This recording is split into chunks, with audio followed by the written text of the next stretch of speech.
Hongkong nek iso. Hongkong? Heeh.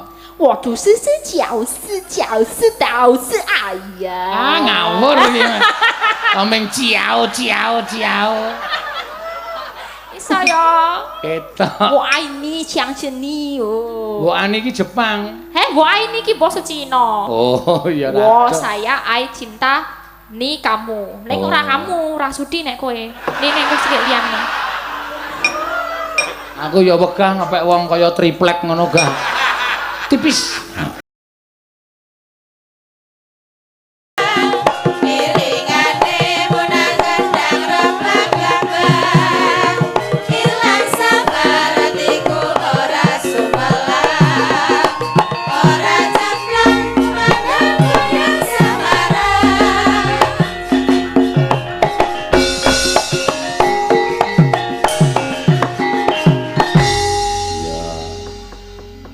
Ben dipresani piyai saka Pingkol Gunung Pati kene asmane sapa? Komplite. Ya. Nggih, nderek nepangaken nami kula Marisa Alfiana. Marisa Alfiana. Nggih. Umur? Umur 18 tahun. Mosok Saestu. kok raine kaya wis 35. Aja ngraek-ngraekke to ya jeneng. Maksude pasuryane kaya wis 35 Mbak Marisa. Berarti lagi lulus SMA. Nggih. Oh ya, lagi lulus SMA. Rencana iki kaya arang-arang derek ya, Mak. Pancen ya iki termasuk sinden sing tak cadangke no. Oh iya. Nek sing baku-baku ki ana sing berhalangan hadir, lah bocah iki tak jak men belajar ketemu karo penonton. Ya, men mentale ya dadi, suarane ya apik. Oh iya ya, Mak. Iya. Dalang ki nek nggawa sinden 5 panggung ming kaya ngono tok ajeg. Jane iki ora memberi semangat. Iya. Noleh ngono mung kuwi wae. Mula aku ndek rencana pancen sinden iki paling ora 5 panggung ganti 5 panggung ganti. Oh, nek ora gelem diganti pateni. Ha iya. Ngono ya. Mbak Marisa Alfiana. Iya, Mbak Marisa Alfiana. Wah, ya. Sampeyan pintere nembang apa, Mbak? Ora arep meksa karo bocah sing lagi ajar. Ya. Rasa kuwatir. Pokoknya anggar kowe tenang, atimu kuwi mentalmu kudu tok bangun. Ya. Karena kesuksesanmu sesuk iki tidak akan lepas dari penonton. Mula penonton iki bagian dari kamu. Ya. Kudu iso mbok hibur, kudu iso mengalahkan hati penonton. Ya. Kowe nek wis iso dialem penonton, wah kae suarane apik. Nah, kuwi penonton bakal melu kowe dhewe, ora perlu tok bayar, ora perlu tok lumpukke tok kon ndukung kowe dhewe. Oh iya. Ngono ya, Mak. Heeh. Ya. Arep nembang apa? Ana lali janjine, tembang rawe, ana gubuk asmara milya. Ya. Ora tak kon. Gubuk asmara mawon. Gubuk asmara? Nggih. Kowe isih 18 tahun kok seneng gubuk asmara. Kan niku menamung tembang to, Pak. Lah iya ning ya aja tok lakoni mergo wis ora apik. Mboten. Iya. Ben bolot wae.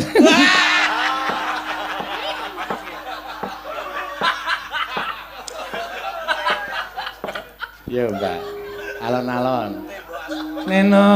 Neno SMKI lulus yar rencana mlebu isi.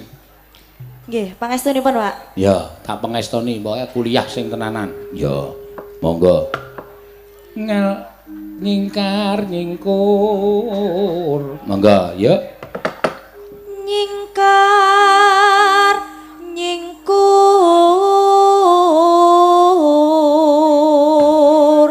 Bisih kaku banget. Ayo, urung dilemeske kok.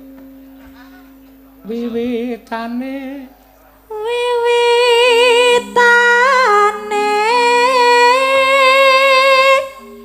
nyingkar nyingkur. nek cengkok ngene iki berarti dhek ora turun seniman. Ibumu sinden. Tete, Pak. Apa nyambut gaene? Buruh. Aja isin.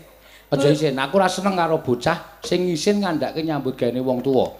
Wong tuwa nyambut gawe ketayaran sikil dinggo sirah-sirah dinggo sikil iki ngragati kowe. Ya, jujur wae. Bakul apa-apa? Rias penganten, Pak. Wah, kuwi jenenge pekerjaan sing luar biasa. Rias penganten ki ya mung kari payu apa ora? Iya, Rian. Bapak seniman. Mboten. Apa? Makelar motor. Wis ora apa-apa. Suaramu kaya knalpot kaya ngono. Mengkari digolekke saringan wis sip. Iya. Mengkari disumpeli gelas bul wis suarane halus. Ya. Neno Ling semyen kek mutan. mergane aku kuwatir karo cah sak kowe. Kuwi iki tergoda apa campur sari karo elektron. Nah kuwi aja kebangetan li elektron, aja kebangetan campur sari, ngrusak suaramu ning nggon gamelan. Ngono ya, Mak. Iya, sinden iki tok pengke. Kowe umur semono kuwi pinter nyinden, dualang ngejaki mbok atusan. Iya, ngono ya. Ning kowe umur 40 nyanyi campur sari, wah dipirkek penonton kowe. Ketuan, ayo turun ngono. Ya, ini nek sinden tekano tuwek. Ya, kaya sing pojok dhewe kae. Ayo apa wis tuwa? Kae iki nyinden bareng Tunggul Ametung enak. Wah, ya wis tuwa banget. Ya. Neno-neno Lelampahan kangkang pengaruh keyboard iki. wuri Ya, belajar. Tak apa-apa wis melu Pak Seno iki penak. Ya. Suara kok ngono kuwi 30 kecekel sesuk-esuk. 30. Wis to santai wae ora usah kuwatir. Ayo mbangane maling. Lho. Ano neno, mangga. tresno tulus nadyane gubuk asmara. Ya. Yen liwat aku kelingan. Ya, nek ndelok blegere jogete mesti apik. Ya nggo, ya. Yen liwat aku kelingan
Ambekan sik, Pak. Hah? Ambekan. Aku iki canom kok ambegane menggeh-menggeh kaya ngono. Nenone, mangga. Cadetan sakjroning datang luntur saya ati ayo aku kowe dadi karo makan ning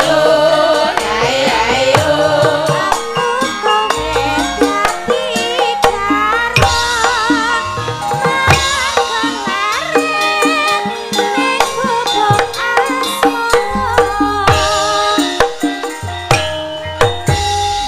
Matur sembah nuwun, yo. Mbak Marisa Hak. Heeh. Wira Bintang, iya. Oh, nawala akeh banget sing padha tiba ning kene nak. Iya, iki mau jane yo babak kedua kaya jadilan ngono.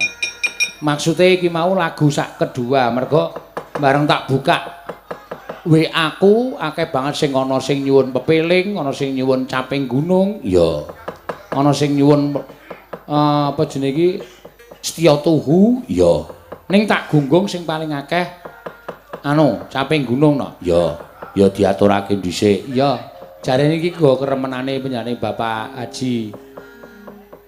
Sopo sing kagungan kersa iki mau sapa? Pak Gianto, Bapak Haji Gianto. Ya dipinangkan isik, Mak. Iya. Alon-alon no. Ya. Sapa sing arep nyekar? Kabeh wae.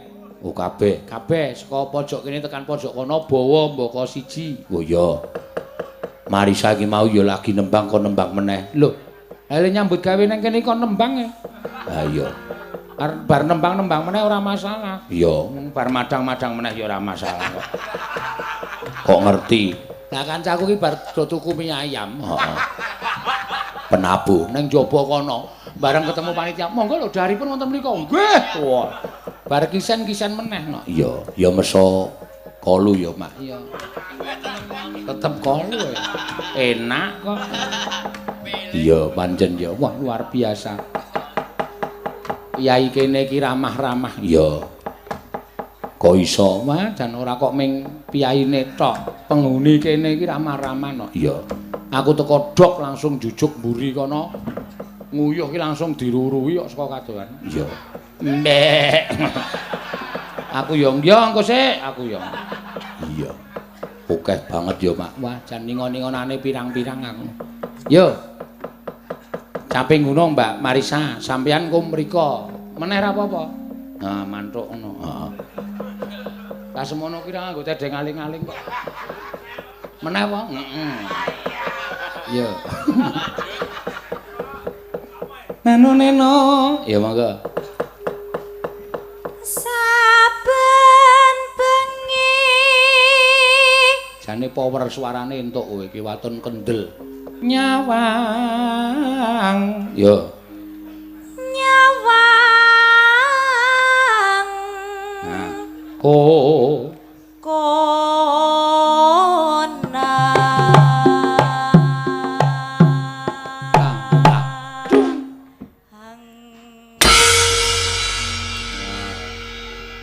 Geser. Ya, gesere sapa? Mbak Elisa or karo Salaso. Woi. Iki sinden sing saka Sulawesi kuwi. Sinden sing seneng ndas-ndaske ya iki no. Iya. Ini YouTube mesen ndas moto metu kabeh. Ya ora ngerti tata krama ya biasa. Ya mangga. Yen memajang, mangga Mbak Elisa. yen memajang mung karo janur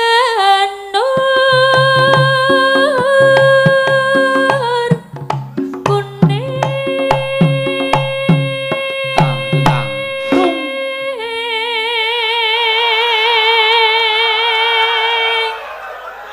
Apa ya? Wis mumbul.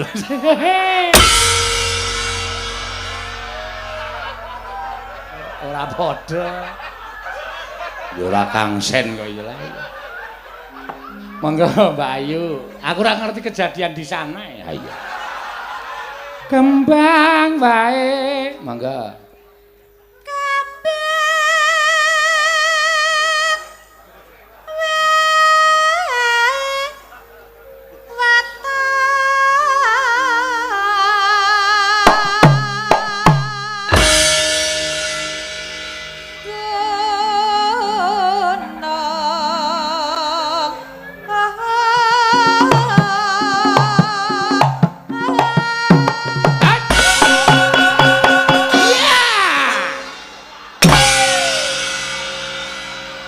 Aja diapusi. Manu Mas. Aku rumangsaku nang ndi kok mesti eneng sing kaya ngono ya. Iya. Ora ndi. Suwaning Jawa Timur ya mesti eneng, suwaning ndi mesti eneng. Iya. Suwaning Jawa Tengah ya ning Yojo ya pirang-pirang no. Kowe nek ngerti nek delok YouTube nang Yojo ana sing kabeh sandangane nganggo kok. Iya.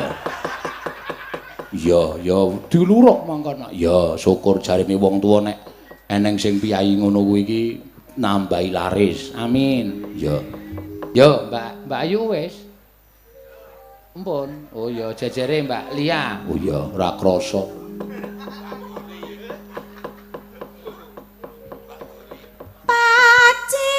Pacitan sarwe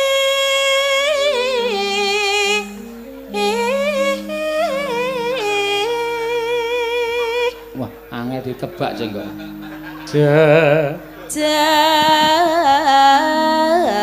Jahana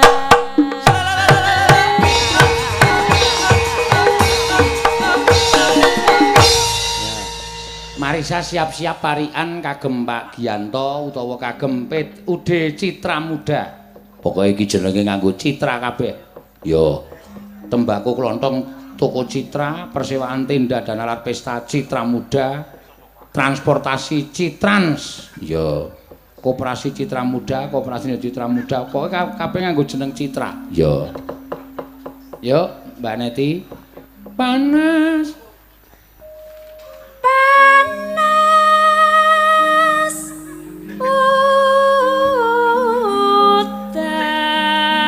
udan. Ya, coba bali Mbak Marisa. Kula biar nyatet malah. Ya wis Elisase, kowe tak nehi wektu. Ya. Wis gak dipikir. Iya. Dadi nyinden ki ora mung nyandang Jawa tok, ning nganggo mikir. Mau nek niat ora mikir, sirahe tinggal ngomah. Ayo. Ya ora ono kok sirah kok tinggal ngomah ora. Yo Mbak Elisase, monggo. Dalange kaya gento. Wah. Arian sing apike rak ya ana ta urung-urung wis nyampluk aku. Wis ben ra apa-apa. Ya. Senengane nekat. Heeh. Mugi Pak Giyanto. Giyanto. Kowe salah kowe nek Giyanto, berarti ra iso gento ya. Ra iso. Berarti piye? Ra apa-apa ya, Pak ya? Ora iso ganti kok. Oh, ganti. Yo ganti. Dalange Kaya apa berarti dalange ini? Pak Seno. Iki malah pas. Mosok no karo to? Tibone no karo to padha wae Pak Oh, Giyanto, ya, Pak oke. Seno padha wae. Ro. Ya. Dalange Pak Seno. Heeh. Senengane nekat no wis ya. Wis, terus Mugi Pak Giyanto saged migunani wonten masyarakat. amin ya jejere. Wis siap burung kowe sa? Ayo coba saiki. Ayo tak mikir kok ya. Tuku telo Nah, malah mirna ning pasar baru. ning pasar baru. Pak Giyanto Heeh. sukses selalu. Amin. Ya. Jejere Mbak Ayu. Ya, ya.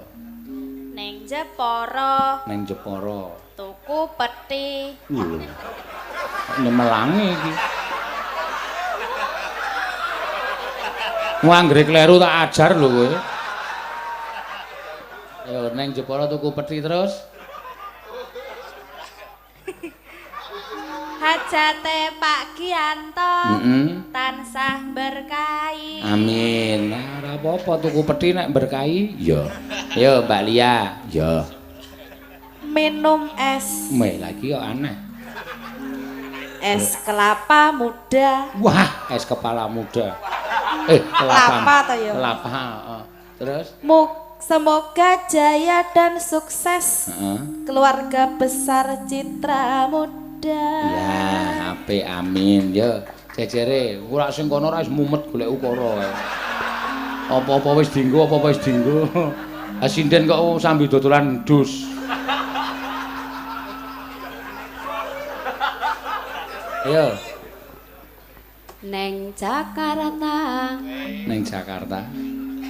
kulaan Brambang, Oh, kurang gawean kowe. Kaya kene iki ra ono Brambang. Ha ning Parikan kok ora dadi ngapa? Iya. Terus Mugi udah citra muda, usahane tansah berkembang. wah, Brambang dadi berkembang. Jejere, yo. Dialem terus men sesuk dundang meneh. Wah, dundang. Dundang opo? Olehmu mayang rung karuan apik kok dundang. Mangga, yo. Gelar kloso. Sinden nekat iki pokoke. Ora ana kloso ya mantol lah ya wis. Anane pokoke. Tas kresek didadek. Ayo. Neng barangku sumo. Wah.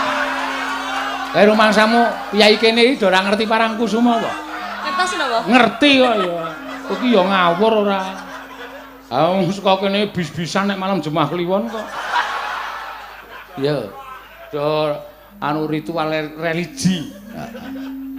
Mugi Pak Gianto sak keluarga tansah bagya mulya. Amin. Ayo, ayo Mbak Pras, ya.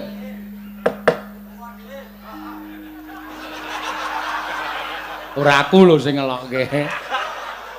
Ayo mulane nek dandan ki digawe menom. Ning Wonosaba Neng Wonosaba. tuku kluwe. Mugi Pak Gianto nanggap dalang petruk malih. Sik. Sik kok sik. Piye? Kok piye-piye dengkulmu mlocot ki kok. Kok dalang petruk ki sing petruk sapa? Aku tak takon, saiki jujur kowe. Sing petruk sapa? Kurang ajar to, Nak. Mongko tak jak bendina lho. Ya gelem mangan kayaku lho. Kok ya iso ngunekke petruk. Ya ora apa-apa wis ben karang tuwa kono karo kowe dadine. Dene nek ngunekke ku ya sak penake dhewe. Ya ora apa-apa wis wong sindene ya petruk-petruke kok. Ya dadi sak rombongan petruk kabeh. Ya panas udan terus ya Mbak Wahyu ya. Panas udan aling-aling capek gunung.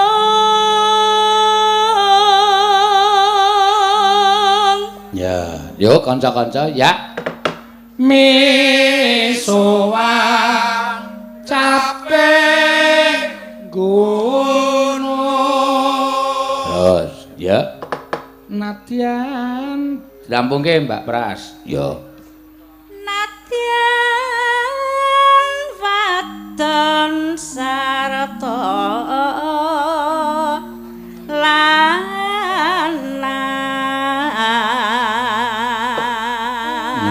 Lumayan iki no. Ya lumayan piye. Penonton streaming bengi iki nganti tekan 7.600 piyayi. Oh iya. Akeh ya Mak. Iya, mangga. Inu maneh banyu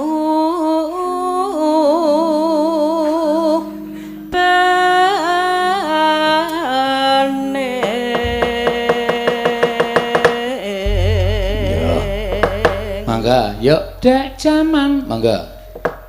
Dek jaman berjuang kengan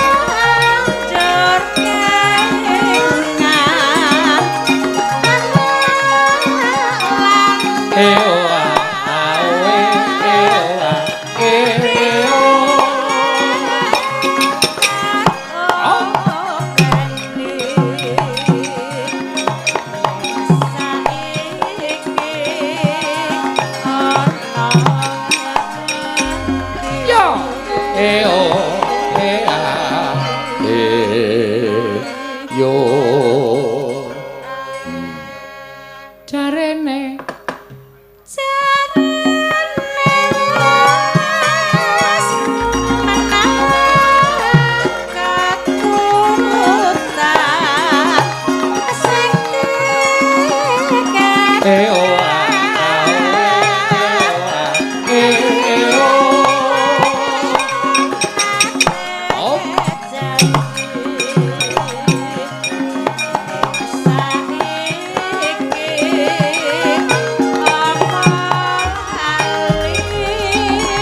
Ya ditepungke. Nek nepangaken sugeng dalu ndereng nepangaken ngono kuwi. Padha. Padha meneh. Men apa dikira kowe wis rada ana undakane ngono lho. Yo. Nggih, kalih nganu belajar napa mental ya, Pak? Aku belajar mental. Ora nek aku cacat mental. Cacat akhlak barang ya, Pak. Wis akhlak, mental, norma wis. Nggih, darane nepangaken kula sinden. Yo sinden. Sinden Elisa Orcarus Alaso. Saking Lambelu ne. Sik. Iki nek penonton sing ora trima iso muring lho.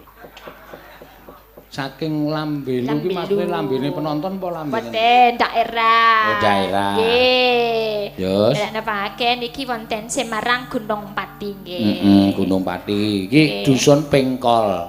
Pengkol. Pengkol. Pengkol iki artine apa?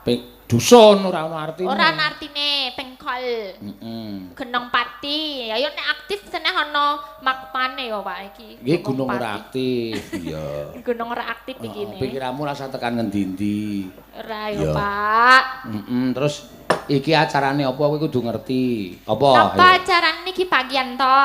Iki tasakuran. Tasakuran keluarga Citra Dharma. Citra Dharma dengkulmu mlocot kuwi. Citra Muda kok Citra Dharma. Citra Muda Karana. Panjenengane minangka dadi wira swasta, ya kagungan kain grosir eceran Ude Citra Muda, kagungan sembako lan klontong perdagangan toko Citra, persewaan tenda dananan pesta Citra Muda, transportasi Citrans Ungaran Gunung Pati. Oh, transportasi. No. Koperasi serba usaha, Koperasi Citra Muda. Luar biasa. Lan panjenengan terpilih kembali menjadi wakil rakyat periode 2019-2024. Luar biasa. Mau ketoke dipilih karo 8.000 ya, 8.000 pemilih. Ya, 8.000 dadi ndase wong 8.000 ya luar biasa tetepan. Ndasmu barang kuwi. Dadi tanggung jawab ya berarti ini kan dicintai wong akeh ya, Pak. Bener kudu dipercayani karo wong akeh karo masyarakat kene. Semoga bisa membawa lebih baik lagi ngono. Membawa apa? Ya membawa kesejahteraan no. Ya, wah. Jane bocah iki ketoke petuk ning pinter lho, Nak. Ya, kata-katane iki, kata-kata ya pinter. Aku nek wis mangan ki pinter, Pak. Kudu mangan sithik. Iki mau di nganut mangan nggone wong supet iki lho, Pak, sebelah. Nunut mangan nggone sapa? Nggone wong supet kene iki. Lho, kuwi iki ya putrane Pak Giyanto. Oh, putrane. Tak kira beda e. Ora padha. Sing disupetke iki tasakurane pengajian mau bengi abahe kirun. Oh, ngene. Terus iki tasakuran kagem tangga teparo. Nggih. Kowe nek ora ngerti takono, ndak aku dunek-unekke wong. Oke, niki beratine akeh acarane ngene. Niki khusus syukurane. Oh, nggih. Terus sembah nuwun panganane akeh banget. Aku mangan 4 piring, Pak. Kuwi awake semono mangane 4 piring ora. Tenan tak tanggung. Ya ngene iki nek cah kos ki, dadi mangane sepisan iso dinggo seminggu. Iki dinopo saikine dinggo sesuk karo sesuke meneh.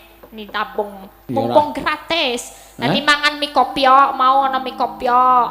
Terus mangan siomay, ana mangan tengkleng. Apa? Tengkleng. Mangan teklek kuwi sak pakune. Men semplok telakmu. Tengkleng. Tengkleng. Tengkleng. Kata-katamu iki lho sak tenane iki jane gampang lho, Sa. Ming cukup mikir e kuwi nek Jawa. O kuwi Jawa. Nek tulisane padha tengkleng po tengkleng. Nek Jawa ana corete munggah. Lah ora ana corete maune. Kowe iki tak kandhani rasa ngeyel. Yo. Kuwi ana corete munggah iki diwaca utawa e. Seno ya, seno, seno. Seno. Tengkleng. Tengkleng. Ora tengkleng, ora. Nek dadi tengkleng. Arep enak. Tengkleng iki panganan tengkleng. Balung apa? Balung kambing. Nganggo sop yo kambing. Kudu nganggo matur Ning nggon aku kaledo jenenge. Apa? Kaledo. Tengkleng ngono kuwi. Luwih gedhe balunge. Dadi nek ngrokoti luwih mantep. Balunge gedhe. Lah kowe nek arep luwih mantep kowe ngrokotno balungan omah. Oh ya apa iso tekan kene cangkemmu. Iso disop kuwi, Pak. Ya ora iso. Kok iso disop? Balungan omah kok disop ora? Iya. Nek nang kono jenenge apa? Kaledo. Kaledo. Nek Bakso barang ning ngono Ya yo. ono. Kon sop barang sop saudara jenenge. Kowe arep saudara dadakke sop ning ngono. Nang Sulawesi kan. Kowe saudaraku to? Heeh. Tak dadakke sop kowe, Pak. Ora sop saudara wi ono ning kono jenenge sop saudara. Modele apa ki panganane? Nganggo ya sop, ono mini ngono kae. Sesuk pisan-pisan ning kono. Ora ngece terus ning kono ben reti. Dolanmu sing adoh sithik. Aja mentok mung Semarang, Jawa Timur. Kan kono. Iki tak omongi malah ngeyel. Berarti nang kene iki ya padha karo nang kono kene iki ya panganan ya werna-werna. Verno. Nek panganan yo Jawa ya ana lemet, ana cenil. Lemet ki nyamuk dipangan kuwi ne. Ae lemut. Oh beda. Lemet kok nyamuk ora. Lemet ki saka Oke. tela. Jerone kei apa jenenge gula Jawa ditela didawake kaya lemper kae jenenge lemet. Oh, dilebokke gedang-gedang ne. Heeh. Oh, kaya Nagosari kae. Godhong. Godhong. Ah, ora gedhong, gedang, gedhong. Iya. Gedhong ki. Aku ngandani iki nganti sok mangkel dhewe lho, Nok. Iya. Nang anggere tekani iki aku ndelik. Oh, mergane wegah mumet aku. Lah iya nek omong ting pecotot moko serone ora jamak-jamak, ora nganggo kontrol. Iya. Ayo ning kono ming gayane turu tuwit-ruwit.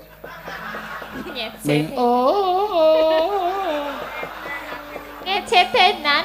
Ya ora ngece tenan kok nyatane kaya ngono. Ya sesuk ajar ngono kuwi nggo olah swara lho, Pak. Ah iya. Ben iso iso keras suarane ne. Wah, ora usah dadak kuwi wis keras. Iya, ngono. Tenane. Heeh. Ora usah dingonone kowe keras dhewe kok. Iya, aja tok ajari werna-werna. Iki bocah luar biasa no. Iya.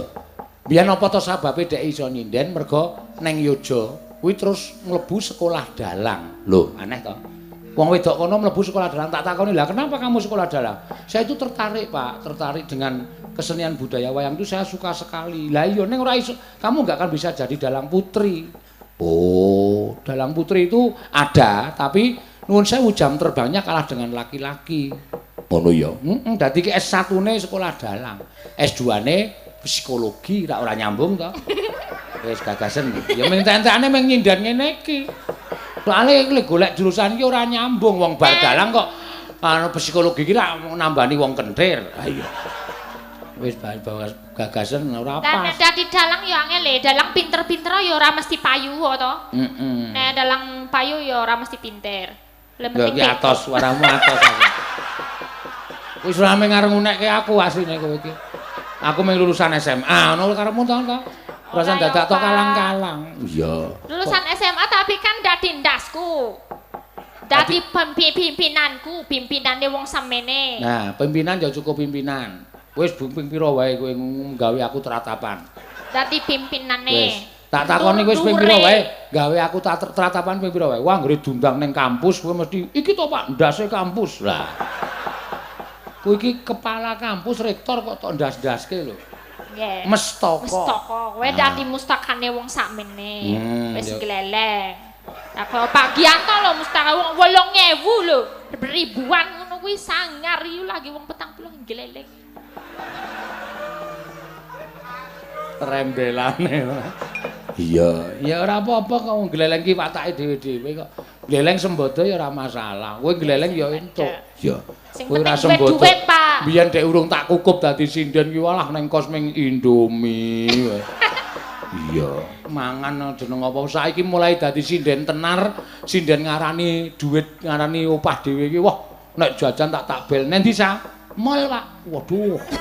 Iya, mangane. Spaghetti, tumpah spaghetti. Wah, ngerti Pizza. spaghetti ya ning kene Oh iki. iya. Iya, Kira Deno, ngerti to. ngerti spaghetti kok mau mie kopiok ya kolu. Enak ya, Pak? Ah, kuwi jenenge ya cangkem drembo ta. Iya. Enak, nganggo bawang, nganggo timun. Ya, kuwi Lagi jenenge mie nganggo kopiok. Mie kopiok, tapi mineral di kopiok iki kok dijenengi mie kopiok ya? Jenenge rasa tok jelaske. Kowe ning Jakarta bingung meneh nek mangan ketoprak, apa tok untal sak panggunge. Oh iya ya jenenge ketoprak e. Ha iya. Ning ra ono panggunge ya. Nah, kono jenenge ketoprak. Bingung. Iya. Mbak Elisa, ana sik nyuwun ket mau sore pesen. Ya. Nggih. Pangkur Apa? Semarangan. Nggih. Suaramu betul-betul nek tinggi jan. Oh iya. Ayo dek nek ning Sulawesi kono nek latihan jam 12 bengi apa jam 1 bengi. Piye? Metu saka omah terus oh, au. Nah, ngece meneh. Ngece mana. Kata-katane ra jelas mbok nengke wae. Oke, sias niki di bawah nih. Tidak. Oke. Tak ece sedilo iki keloro-loro ndekno kowe wis ya warake aku. Inilah Kidalang Sono Nugroho. Padahal sono iki rek ya, wis ngerti saiki aku ora paseno. Bola-bali ngece aku sona-sona tak nengke Sono wae. iki rek. Iya. Seno to drug. Ngono. Katakan tidak pada narkoba. Betul. Lah iya aja nganti. Basa Inggris ya jenenge elok dene. Say no. Iki arep nembang apa arep cerewet kowe iki? Komisina. Basa Inggris lagi diluke pamer. S2 menguasai basa Inggris kok nglelek. Prancis nek iso. Lo iso no. Je m'appelle Elisa Orcharus Alaso. Bubu saple komong. Hah? Bubu saple komong. Oh, ora mung samplek, aku ora ngemplek. Hah? Kok ora ngemplek? Aku mau samplek muni ngomong. Bubu saple komong Apa? tu tapel. Apa artine? Jenengmu sapa? Wah, kok nganggo bumbu barang. Bumbu samplek komong. Bubu saple komong. Ngono Ono lho. kene iki sing jeneng bong iki mung jaratan Cina. Ngebong ya apa? Komong-komong apa? Komong. Hongkong nek iso. Hong Kong. Heeh. 我读是饺子倒是哎呀。 Ngawur iki. Omeng ciao. Iso ya. Ketok. 我爱你相信你哦。 Mbok ani iki Jepang.我爱你ki basa Cina. Oh, iya Wo ra. saya ai cinta ni kamu. Nek Oh. ora kamu, ora sudi nek kowe. Nek wis liyane. Aku ya wegah ngepek wong kaya triplek ngono gah. Tipis. Ya wis ben. Ayo, Mbak Elisa. Mingkar minggu rengu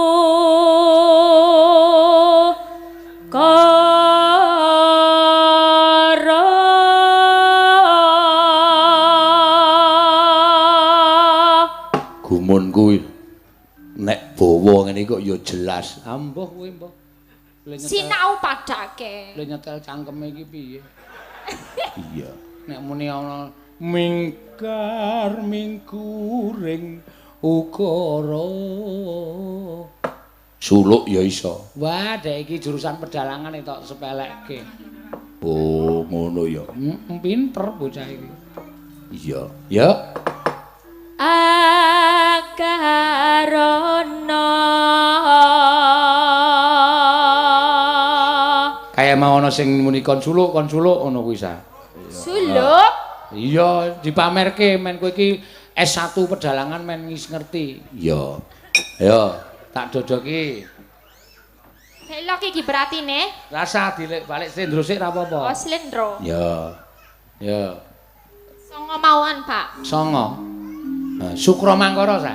Oh, sekron. Sukra Mangkara. Ya, seneng aku. Ya, wis Soalnya tak dia- tak kerep tak nggo suluk kae. Ya. Sukramangkara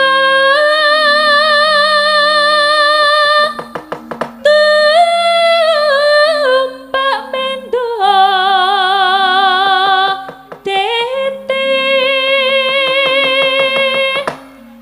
tete kaloba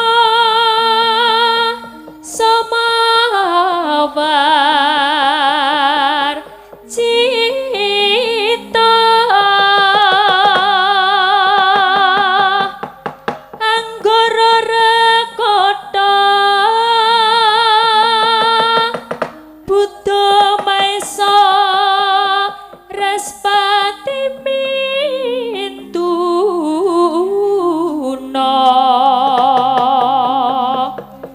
eko twitri catur panca sat sapta hasta nawadasa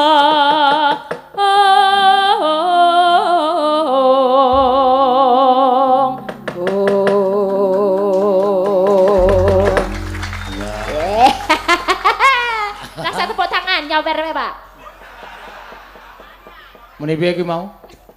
Rasa tepuk tangan nyawer wae. wae. Oh, ayo cah anggone adoh dadi meng karepe apa-apa dadi dhuwit, apa-apa dadi dhuwit. Iya, yo bacutke modar kowe ayo. Seka Agarono meksa iso. karenan marti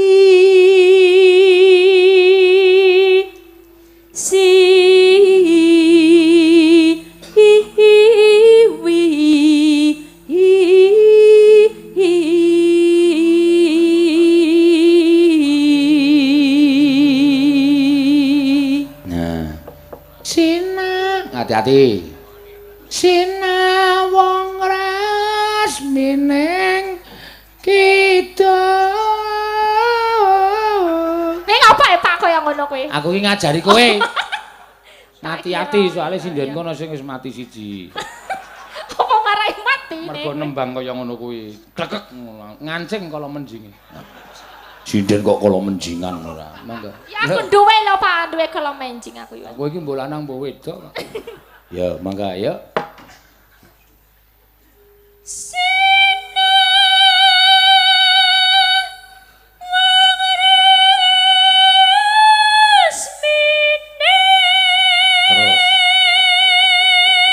Terus, yuk semangat sa. Terus. Yuk. Ayo. Terus. Wis ketok rambutnya. Terus. Iya, wis ketok sirahe. Iya.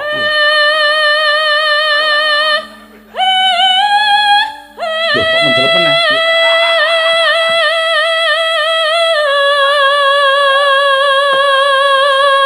Ora ono. Luar biasa. Ora ono wong lairke kok mlebu metu. Ketok ndase kok mendelep meneh ora. Ha bocahe moh lair kok dadine. Iya.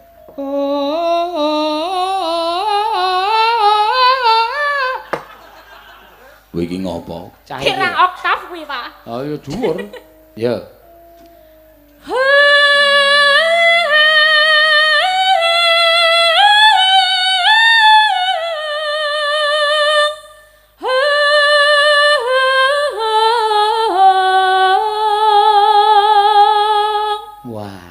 Biasa sinuba. Sik Pak aku medak telek iki kok ning panggung ana deleke to Pak. Kudu telek kuwi ya paling kebutuhan panganan to. Tenanan iki delek. Wah kowe iki senengane apa-apa tok aran aku ki isin suwe-suwe.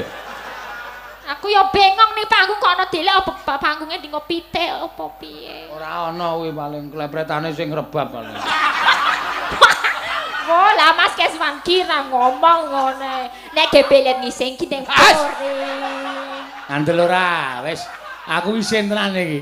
Sa. Iki awake dhewe metu jaban rangkah, tegese keluar saka DIY. Kata-kata kaya ngono iku ora ditokke to? Maksude iki kuwi pangandani nek gebelet sing mburi. Nek wong Jawa kuwi nek arep muni ngono kuwi iki nembung nuwun sewu Bu, aku mau nang ngene tanggane. Nuwun sewu Mbak, inggih badhe nderek wonten wingking. Ora kok nuwun sewu Bu, ajeng sing ngono ya ora dikek. Sing anu to, tata krama to. Dempul. Ya maaf, nyun sewu. Badhe nderek wonten wingking. Den nderek wonten wingking. Heeh. Nek kowe nembung ngono sing ora dikeki. Ampun. Nggone sampean gedhe-gedhe kowe kok mungkin ndak.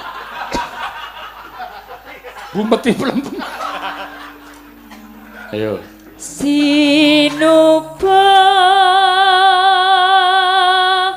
Sinukarta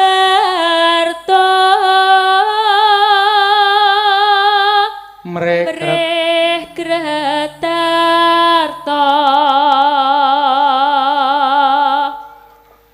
Pakartine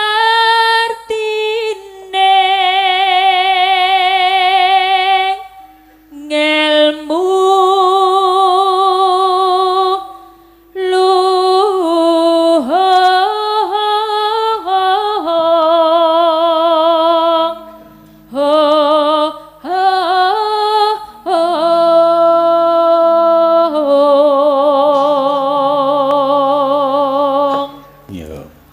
dasare suarane apik, bocahe lencir dhuwur.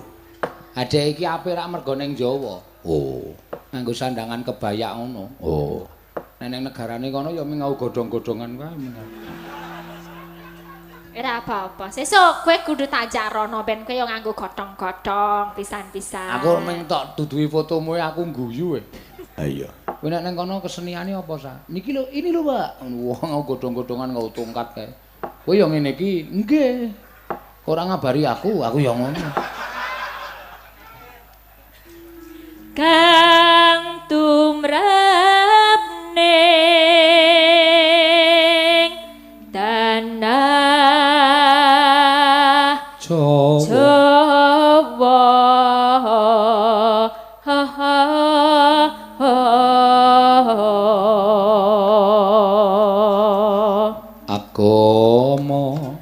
agama gemeng haji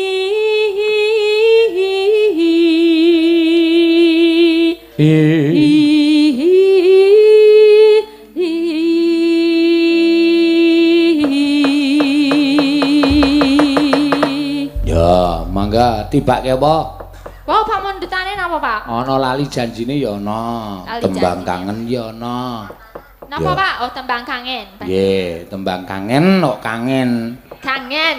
Nah, aku iki tak kon ngajari ngen en. An. Kangen. Kangen. Kangen. Tembang kangen. Kangen. Apa? Kangen. Bahasa Inggrisnya. Oh, nyekiki dhewe to malah. Bahasa Inggrisnya. Ayo. Oke, ini dipersembahkan juga untuk aku sajane iki ning Palu lho Pak saiki ne. Nanti? Aku Sakjane ning nanti? Palu aku ne. Ambok Demi ning rono. kene, demi ning Gunung Pati tak belan-belan iki ne. Ambok ya rono mau. Tenanan ning Kota Raya karo Luwuk Bangkai halo iki streaming sidane Oh iya, di halo. Wis Maaf. halo halo. Ya, nonton ya. Ning kono ya wayangan, Pak. Oh, maaf saya tidak bisa datang. Ya maaf saya nggak bisa datang, besok ya lain kali. Sesok tak omong, aku tak praisosasi. Kowe presisasi ra madang tenan kowe. Iya, mangga, ya. Oke. Hey!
Dirangkepke sisan.